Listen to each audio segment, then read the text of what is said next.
Hoy vamos a ver cómo Chile sale de la dictadura, reconstruye toda su democracia y se apresta a la actualidad. La vez pasada estábamos viendo el exilio, el modelo económico y estábamos viendo cómo empieza la campaña del no. Hoy vamos a ver el retorno. Vuelven a Chile, vuelven a su patria, vuelven a encontrar el suelo, vuelven después de tanto tiempo, como nos cuenta esta canción de entrada. Resulta que la vez pasada estábamos viendo cómo había habido un plebiscito en 1980 en el cual se decía que era una reforma constitucional hecha por Pinochet en la época de Pinochet, y el plebiscito lo ganó Pinochet, donde decía que él gobernaría 8 años más.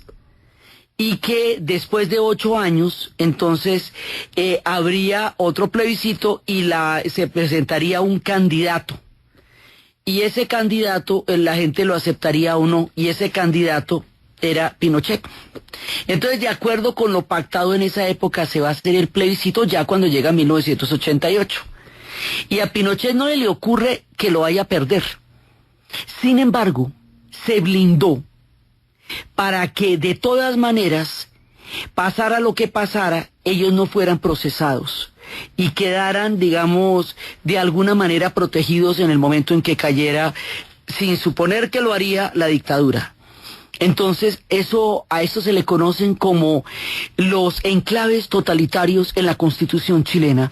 Y estos enclaves era, por ejemplo, el que sería nombrado senador vitalicio, por ejemplo, el que para obtener una modificación en la Constitución se necesitaran las 3/4 partes de un partido, pues de los votos, lo cual es poco menos que imposible. Para hacer cualquier mínima modificación acá se necesita la mitad más uno. Entonces, o sea, una serie de trabas que hacían que fuera muy difícil tocarlos. Esto en el caso de Chile. En el caso de Argentina se hicieron las leyes de perdón y olvido, en el cual los militares se autoamnistiaban para poder permitir la democracia, y eso que ellos fue porque por una guerra que le salió todo al revés, como habíamos hablado con el tema de la guerra de las Malvinas. En Uruguay se harían las leyes de punto final. Entonces, digamos, para la caída de las dictaduras, hubo marcos legales en los cuales, pasara lo que pasara, no podrían ser juzgados. Por eso van a quedar por fuera del alcance de la justicia mucho tiempo, pero mucho tiempo, hasta cuando después Baltasar Garzón, un juez español, reabrirá los procesos a partir de los vacíos que quedaron en estas leyes de blindaje jurídico para el retorno del Cono Sur a la democracia. Entonces, él nunca pensó que lo fuera a perder, no se le ocurrió, y empieza la campaña del no. Entonces, la vez pasada estábamos viendo la campaña del no, que es una reconstrucción de toda la oposición, de toda la posibilidad de una oposición política, cuando poco a poco empiezan a permitir de nuevo los partidos políticos, pero sin el Partido Comunista, que ese sí seguía siendo ilegal, y como una construcción de base, de comunidad, de sociedad, filigranada, gradual y digamos, permanente, va a llevar a un cambio en la opinión pública, y ese cambio en la opinión pública va a ser reflejado por un fenómeno publicitario que estábamos viendo la vez pasada, que es la campaña del no, que es la historia de un publicista que también, a punta de jingles que estábamos oyendo, va creando una nueva mirada acerca del resultado del plebiscito. Entonces, aquí pasan cosas bien importantes, porque Chile no ha vivido durante 15 años ninguna forma de democracia en el momento en que se hace el plebiscito. Esto quiere decir que ellos no saben lo que es disentir, opinar de otra manera, lo que es plantear otro tipo de alternativas distintas a los edictos y a los decretos del régimen. No han tenido elecciones prácticamente desde 1970, porque después viene el golpe. Entonces pasa una generación que no conoció las elecciones, que no conoció la disparidad de ideas, que no conoció la disensión, que no conoció la democracia, y como en ese momento momento el modelo económico estaba arrojando cifras macroeconómicas buenas, convencer a una sociedad en donde las cifras son buenas aunque la inequidad sea alta, de que la democracia en realidad es una alternativa y es una posibilidad única en la historia para ellos, no era fácil. Por eso la campaña del no va a ser una cosa impresionante y recomendamos la película que, como decíamos la vez pasada, algunos consideran que la película no refleja todo el trabajo social que hay detrás, pero es una película muy clara acerca de lo que significaba el no, porque pone a la gente a imaginarse, cuando un pueblo no ha vivido durante mucho tiempo, sea la democracia o sea la paz o sea unas condiciones de normalidad social, no las puede imaginar. Le queda dificilísimo.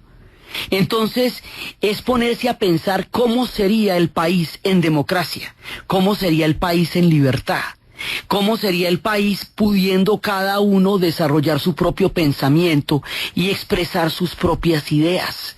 Entonces, para eso se hicieron la coalición de partidos políticos que se conoció como el Arco Iris.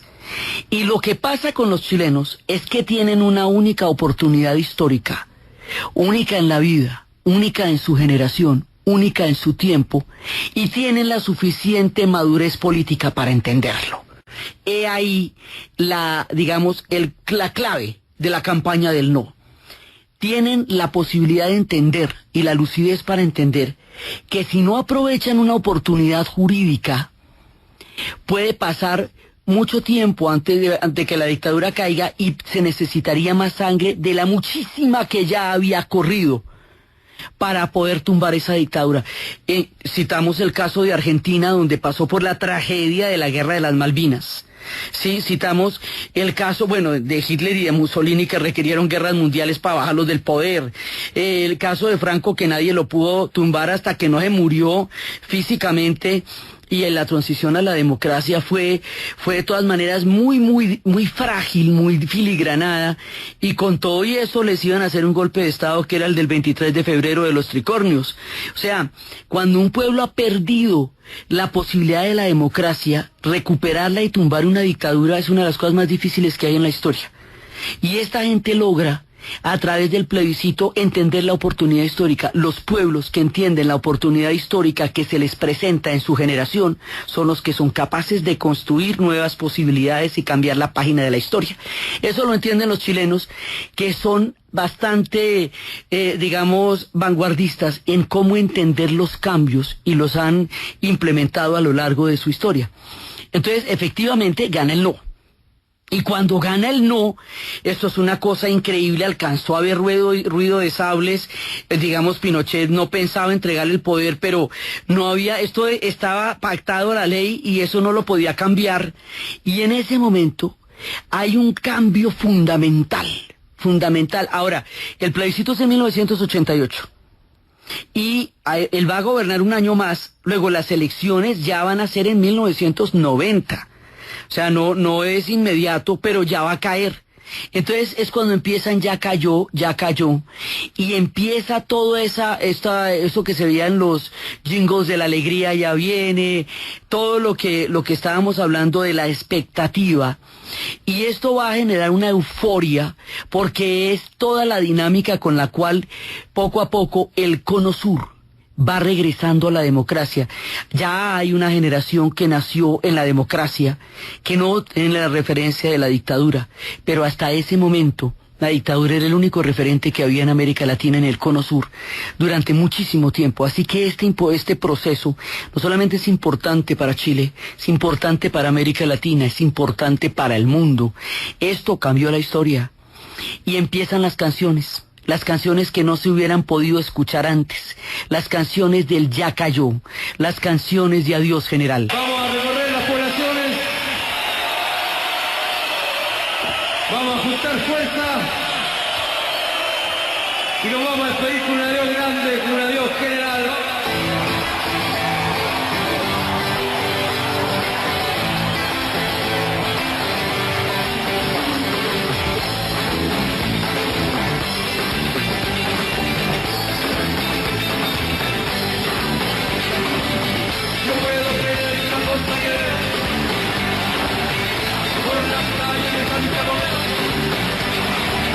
Yo puedo creer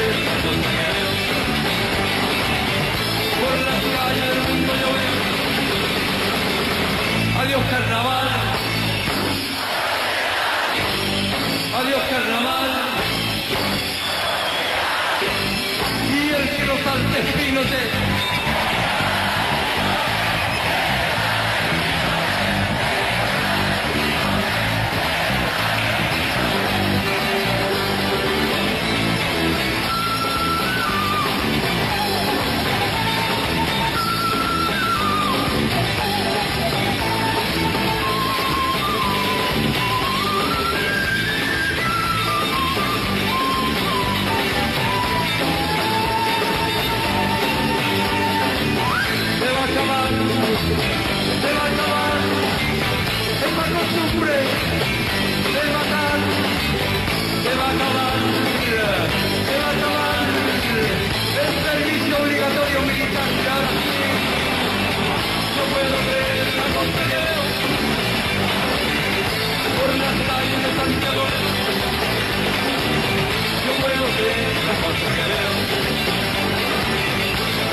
Adiós carnaval, adiós criminal, adiós carnaval, adiós criminal, y el que nos Santespínote.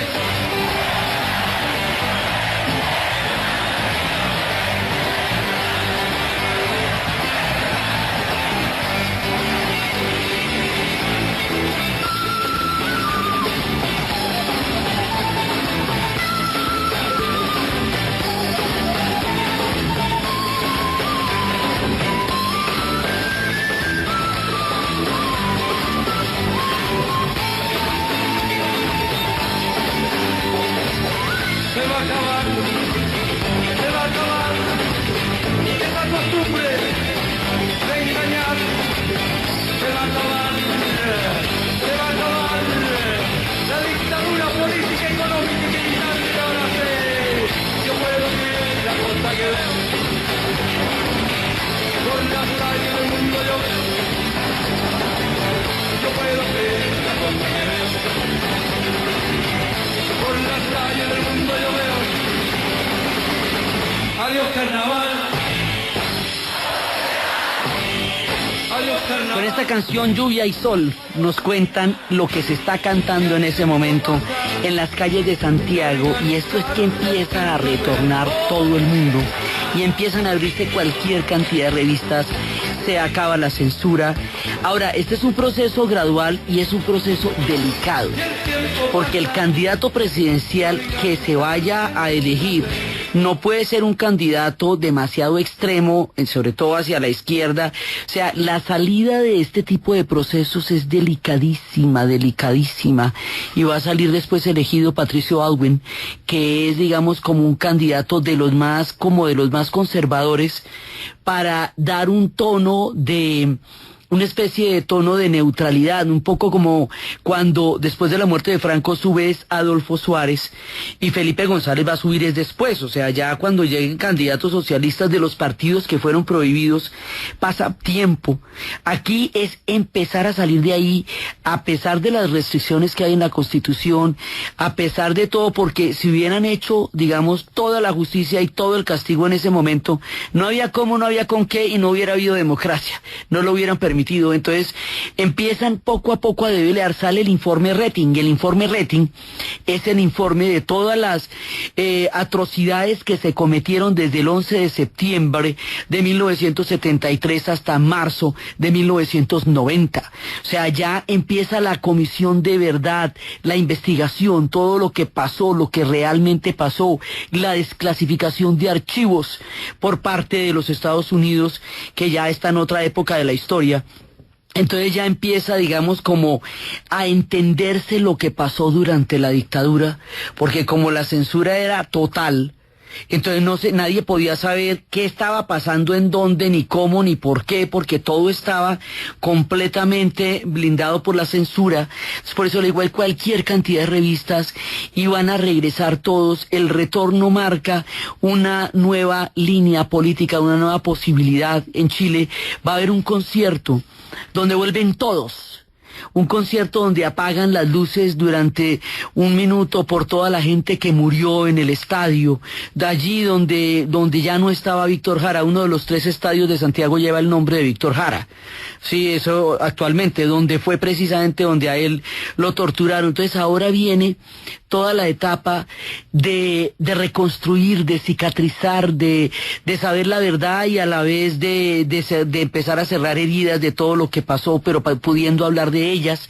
Y ese concierto va a ser muy famoso porque van a regresar todos los que están vivos, los que sobrevivieron, porque pues Víctor Jara no pudo.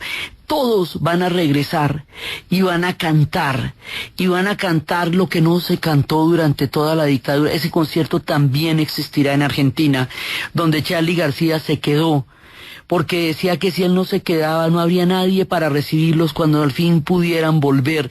Y un día volvieron todos, a la Argentina volvieron Piero y Mercedes Sosa, y todos cantando allá, a Chile también, y volvió, y Víctor Heredia estaba cantando, y estaban cantando todos, primero con las luces apagadas, y todo ese dolor y esa alegría de volver, de todos poder regresar a Chile, a conformar y a transformar este país que en ese momento estaba escribiendo una nueva página de su historia. Conciertos de retorno de Amnistía Internacional, conciertos en los 90, conciertos con todo el mundo. Aquí llegaron todas las figuras, digamos, que estaban haciendo campaña por el regreso a la democracia, que sentían todo lo que había pasado en Chile. Hasta Sting llegó. Él había compuesto una canción a las mujeres, a las madres de los desaparecidos, que se llamaba Ellas Bailan Solas, They Dance Alone. Sting viene Michael Jackson, viene todo el mundo, o sea, las grandes luminarias del mundo, pero sobre todo los chilenos, que son capaces de poder cantar en su tierra. Pues en ese momento, en el retorno, en ese clima, en ese momento de la esperanza, como se llamó, Sting llega a cantar la canción a las mujeres que bailan solas, él y todos los cantantes chilenos. Y aquí, en el momento de la pausa, escuchamos a Sting, que los va a acompañar en un momento tan importante de la historia. Esta canción la había compuesto Sting precisamente para las madres, y decía: las mujeres que están bailando con los desaparecidos, bailando con los invisibles, bailando con los hijos, bailando con los esposos, con todos los que no están, bailando con la angustia, porque bailan solas. Eso fue parte de lo que él hizo junto con el mundo entero, que cantaba, porque estas dictaduras se volvieron un fenómeno en el mundo entero por la cantidad de exiliados, por el tamaño de la tragedia, por lo bárbaro que fue todo lo que pasó. Entonces, el tamaño de lo que había pasado era tan abrumador que el retorno de la democracia en Chile es así, con pies de plomo, así con pisadita de gato.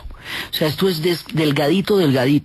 Patricio Aylwin había sido el presidente de la democracia cristiana, del Partido de la Democracia Cristiana, en la época de Salvador Allende. Entonces, como era tan moderado, es el primero que vas a ver. Aquí es la época del ajuste de cuentas, pero gradualmente de ir averiguando la verdad a través de los informes, cosa que hicieron a profundidad. O sea, empezaron las investigaciones en serio, pero aquí, digamos, los cambios son graduales. La transformación total de un extremo al otro no se podía haber hecho. Esto es el periodo de la transición. Algunos dicen que el periodo de la transición fue el tiempo de Patricio Aylwin.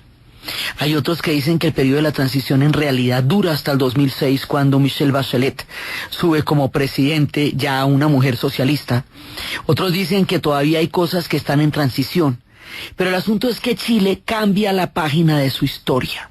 Cuando los pueblos deciden y tienen una voluntad política y son capaces de cambiar su historia, pues voltean las páginas más sombrías y echan pa'lante. Eso es lo que va a hacer Chile, echar pa'lante. Entonces, el modelo económico continúa, no va a cambiar sustancialmente, pero ya no serán más adelante los Chicago Boys, sino los de Harvard, los que estén asesorando el modelo económico, que le da un tono un poco más digamos, un poco más moderado, todo es un poquito más moderado. De todas maneras, aunque sigue siendo un modelo económico de mercado, hay algunas cosas como la ley Auge que permite que las enfermedades, cierto tipo de enfermedades como las enfermedades cardiovasculares sean de atención gratuita en Chile, a pesar de que la salud ha sido privatizada. Digamos, hay como ciertos modelos mixtos porque empieza a necesitarse una respuesta social a todo lo que no fue tenido en cuenta durante la época de la dictadura. Entonces, ese tipo de cosas se van haciendo. Por el otro lado, como Chile ya tenía tanta experiencia en el mundo del mercado, entonces va a crear los tratados de TLC con los Estados Unidos, con el Asia, con los diferentes pueblos, y estos tratados van a hacer que se abra al mundo. O sea, Chile estaba completamente cerrado después del asesinato de Orlando Letelier. Chile quedó totalmente aislado del mundo. Entonces empieza a abrirse a través de los tratados de libre comercio, empieza a tener relaciones con todo el mundo, empieza a llegar gente de todas partes, deja de ser un país en la sombra, como lo fue durante la dictadura, para abrirse al mundo. Chile se abre al mundo y viene un periodo completamente distinto de su historia, un periodo en el cual pueden empezar a mirarse y a refigurarse y a plantearse y a estudiarse como chilenos y a ver para dónde van. Entonces empieza este periodo que es la primera parte, y después ya va a llegar Ricardo Lagos. Ricardo Lagos sí le había dicho a Pinochet en la cara que él iba a perder, y Pinochet nunca pensó que él fuera a perder, nunca en la vida, a pesar de los blindajes que habían hecho a la Constitución, y de todas maneras él se mantiene como senador vitalicio, y las cosas quedan así hasta que un día se va para Londres, y en Londres hacerse una operación de una hernia discal, pensando que en Londres no le va a pasar nada, porque pues ellos habían sido aliados durante el tema de Beagle, y él les había dado información durante la época de las Malvinas. Y resulta que en Londres va a llegar mucho tiempo después a tener una orden de citación del juez Baltasar Garzón. Y Baltasar Garzón lo va a pedir por tortura, por desaparición, por genocidio, por crímenes mayores, y hay una orden en Londres por un ciudadano inglés desaparecido. Entonces lo cogen, lo juzgan, pero además porque Baltasar Garzón va a permear estas leyes. En el caso de la Argentina, no se tomó en cuenta a los bebés que fueron secuestrados durante la tortura y durante el asesinato de sus padres. Entonces hay demandas por eso, por secuestro. Y también por ciudadanos españoles que fueron desaparecidos durante la dictadura en Argentina. Entonces lo que va a hacer Baltasar Garzón es permear las grietas de estos blindajes jurídicos, para empezar a buscar que estas personas por lo menos de alguna u otra manera respondan ante la historia por las cosas que pasaron y que hicieron. Entonces lo cogen, lo juzgan, pero les dicen que no, que es que está enfermito, que es que tiene Alzheimer, y en ese momento su única aliada era Margaret Thatcher, por ellos fueron aliados durante la época de las Malvinas, y lo devuelven para Chile que porque está enfermo, y cuando llega a Chile, dice que enfermo, dice que decían que había perdido ya como la conciencia, llega en silla de ruedas, se para en la silla de ruedas y queda perfecto, o sea, no le dolía nada cuando llega a Chile. Entonces ahí vienen unas etapas en que le quitan el fuero, en que le vuelven y se lo ponen. Finalmente no lo van a condenar, y eso sigue siendo, digamos, como un tema delicado para ellos, porque hubieran querido y hubieran podido hacerlo, pero como le digo, las condiciones eran tan supremamente delicadas y lo fueron durante tanto tiempo que las cosas quedaron de esa manera. O sea, no todo lo pudieron resolver, pero resolvieron muchísimas cosas. Entonces Chile va cambiando y se va volviendo cada vez más un país más abierto, y va cambiando todas las tendencias musicales, y sale nueva gente y se cuentan nuevas historias, y hay también una época como de rumba, y como que la gente quiere bailar y todo eso, porque es que hubo 15 años de estado de sitio, hombre, de toque de queda. Sí, o sea, la gente estuvo encerrada en una dictadura durante mucho tiempo y entonces pues ahora es el tiempo de bailar y es el tiempo, y también es el tiempo de reflexionar, porque ellos son muy reflexivos, entonces vienen nuevas tendencias, viene gente como Chancho en Piedra, como La Ley, como el Tri, viene mucha gente, viene gente como Camila Moreno, que nos canta historias de este Chile nuevo. Es un tiempo de cambios. Después de Audwin viene Ricardo Lagos, que ya es bastante más hacia el socialismo. Ricardo Lagos va a hacer una gran cantidad de infraestructura también, mucho tiempo de infraestructura y mucha inversión en desarrollo en Chile, y como el modelo económico sigue siendo exitoso, entonces a ellos se les compara como, se les dice que eran los jaguares de Latinoamérica, en una manera de compararlos con los tigres del sudeste asiático, que eso es la época en que las economías del sudeste asiático se disparan y arrancan unos niveles de prosperidad muy grandes. Entonces, digamos, esa construcción de ese modelo exitoso también es mucho durante la democracia. Sin embargo, queda el imaginario de que hubiera sido algo que fuera un logro de la dictadura. Durante la dictadura empezó, pero realmente Chile coge todo el vuelo que va a coger es durante la democracia. Es ahí, en ese momento, que Chile va a tener ya toda la cantidad de cosas que van a desarrollar. Chile es una sociedad contradictoria en la medida en que es muy avanzada, es muy organizada, es muy ordenada en muchas cosas, es muy vanguardista en los modelos políticos, es en ese sentido, pero también a nivel de desarrollo en otro tipo de cosas, en las costumbres, en lo que llamaban valóricos, en los temas valóricos todavía, digamos, es un problema muy grande el matrimonio, de la igualdad gay o el aborto o el divorcio, todavía permea en pensamientos, digamos, mucho más conservadores todavía la permean, y cada una de estas cosas cada vez son complicadas de sacar adelante. Entonces hay contrastes entre lo vanguardista que es en los modelos económicos y las cosas que a nivel de desarrollo social se debaten aún y que en otras sociedades ya están resueltas y que ellos las están resolviendo. Entonces es, digamos, una sociedad que tiene muchísimos cambios y que entra en una nueva etapa. Ellos, esto es importante entenderlo, los chilenos han estado sometidos a muchísimos terremotos y a muchísimos maremotos porque su geografía es delicada, y esa condición tan delicada de su geografía los hace ser pueblos sumamente organizados y previsivos, porque ellos saben que en cualquier momento los terremotos los pueden. El último terremoto, el del 2010, fue verdaderamente grande, o sea, grande, y eso les pasa a ellos. Entonces están acostumbrados a reconstruir, están acostumbrados a planificar, están acostumbrados a rehacerse y a reinventarse una y otra vez, de una manera análoga a como los japoneses lo han tenido que hacer una y otra vez.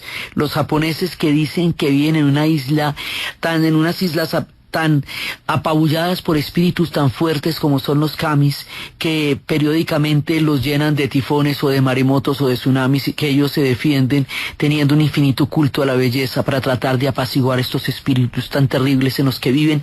Algo así en ese sentido le pasa a los chilenos, y eso hace que sea una sociedad sumamente organizada, porque tiene condiciones geográficas y sísmicas verdaderamente como una espada de Damocles, digamos. Ellos siempre están al filo de una de estas grandes tragedias, entonces por eso se han acostumbrado a vivir con ellas y se han acostumbrado a poderlas predecir.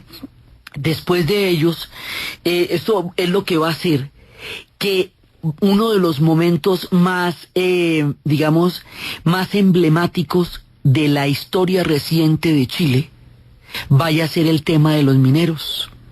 Sí, ahí para llegar a los mineros pasan muchas cosas políticamente, ¿no? O sea, para llegar a los mineros, después de Lagos va a venir Michelle Bachelet, y Michelle Bachelet va a ser una mujer que, habiendo sido su padre un general de la Fuerza Aérea asesinado durante el régimen por la dictadura de Pinochet, su madre torturada y ella torturada y teniendo que ir al exilio, ella es la que va a decir en el momento en que es elegida presidente que ella perdona.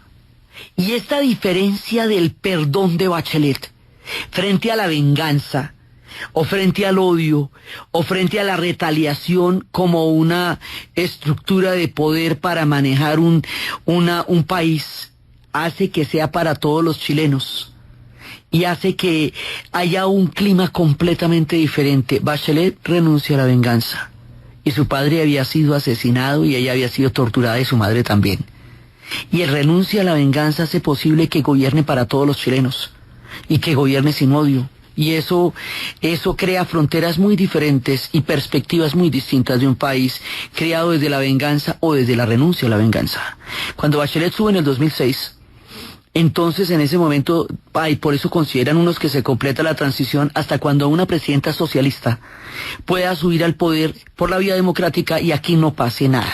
O sea, después de todas las tragedias que habían pasado antes, Bachelet va a tratar los temas sociales que han estado siempre en mora de ser resueltos. Y esos temas sociales, ella empieza, digamos, con las reformas, porque aquí eso sigue siendo un tema importante, porque la desigualdad siempre ha sido grande. En esos modelos generalmente se produce una desigualdad muy grande.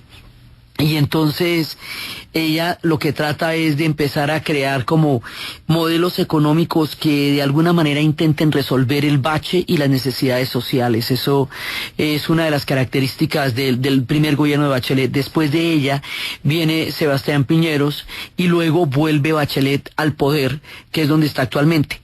En la época de Sebastián Piñeros, que eso es un gobierno de derecha, ella pierde el poder porque también el hijo de ella estuvo en escándalos de corrupción y entonces pues eso a ella la perjudicó políticamente. Entonces bueno, cuando llega Sebastián Piñeros es cuando va a suceder lo de los mineros. Y lo de los mineros va a ser muy importante porque el mundo vuelve a poner los ojos en Chile. Resulta que ellos pues son un país minero, eso lo hemos dicho desde el principio de los tiempos. Entonces resulta que las minas bien organizadas tienen refugios. Esos refugios son los lugares donde se hacen los mineros. Aquí hubo un derrumbe muy grande en una mina y en esa mina había un refugio y en ese refugio quedaron 33 mineros vivos. Y esos 33 mineros vivos protagonizaron uno de los capítulos, digamos, más conmovedores porque lo que se hizo fue abrir un hueco gigantesco con una sonda a ver si estaban bien. Cuando se dan cuenta que están vivos y están bien, entonces van a mandar como una cápsula con un rescatista y la cápsula llega con rueditas, es como un pequeño cohete hasta el fondo, estamos hablando a 720 metros de profundidad. Y allá uno por uno los van sacando y los van llevando y el mundo perdió el aliento durante esos días de agosto del 2010, cuando los mineros que estaban atrapados fueron saliendo rescatados vivos uno por uno, y fue un momento en el cual hubo una sensación de alivio muy grande y todo el mundo tenía los ojos puestos en esta operación de rescate y de reconocimiento y de valía a la vida de los mineros, que son pues el espíritu de Chile, porque pues este es un país fundamentalmente minero. Eso fue otro momento en el cual el mundo vio todos sus ojos puestos en este Chile que se ha transformado tanto en todas estas diferentes épocas. Entonces después, esto fue durante la época de Sebastián Piñero es un gobierno de derecha, entonces hay gente que está de acuerdo, Piñera, hay gente que está de acuerdo con él, hay gente que no está de acuerdo con él, pero eso también forma parte, digamos, de la alternatividad política que van teniendo los chilenos en esa nueva época en la que van a construir. Y luego viene Michelle Bachelet en la actualidad. De nuevo, pues esta mujer tiene un carisma impresionante y esta mujer ha sido pediatra y esta mujer ha tenido, digamos, como ha significado una manera nueva de reconvertir ese Chile en una posibilidad en la que haya una presidenta de izquierda y que esa presidencia de izquierda no evoque las tragedias de la época de la dictadura, sino simplemente una alternatividad política que es la que sucede en la actualidad cuando Pepe Mujica gobernó el Uruguay convirtiéndose en una figura icónica en América Latina, y cuando Lula da Silva creó otro tipo de Brasil. O sea, es cuando habíamos hablado, y Evo Morales, que cada uno de ellos tiene un proyecto político que tiene que ver con el socialismo, pero que no tiene que ver con la Guerra Fría, en tiempos ya diferentes. Entonces, Chile va construyendo otro tipo de sociedad, y la va construyendo, digamos, mezclando muchas cosas, porque el modelo económico sigue siendo el mismo, pero empieza a tener soluciones sociales que antes no había, porque el tema de la infraestructura sigue siendo cada vez mejor, digamos, van organizando muchísimo la sociedad en el presente y van creando nuevas condiciones. Entonces, en el Chile actual se da la suma de todas estas cosas que ellos han estado creando y haciendo, y en el Chile actual hay un proyecto muy grande, del cual vamos a hablar después, es el proyecto ALMA, el proyecto de los astrónomos, un proyecto más grande de observatorios que hay, y pasan muchas cosas en este pueblo que ha sacado adelante su historia después de tantos golpes y de tantas vicisitudes. Las cosas que van a pasar en la actualidad, y un homenaje a sus grandes escritores, es lo que vamos a ver en el siguiente programa de la serie de Chile. Entonces, desde los espacios del retorno, desde los espacios de la transición, del ya cayó, del mundo de la transición a la democracia, de la reflexión de un pueblo, de la Comisión Rating, de los conciertos de retorno, de un pueblo que se redefine, que se reconstruye, que se observa, que se piensa y que decide escribir la página de su propio futuro, en la narración Diana Uribe, en la producción Jessy Rodríguez, y para ustedes, feliz fin de semana. Y traición dejó huellas en mi corazón, y aunque parezca todo normal, sigues mintiéndole al corazón. Por eso ponle mucha atención, dame un beso y no vuelvas más. Y aunque todo parece normal, sigue tu propio camino. Cuidado, vas a ver que no se juega con vida ajena, mujer. Cuidado, puede ser que por las noches sueñes conmigo, que vos te sigas por ti. Hago de todo para olvidar.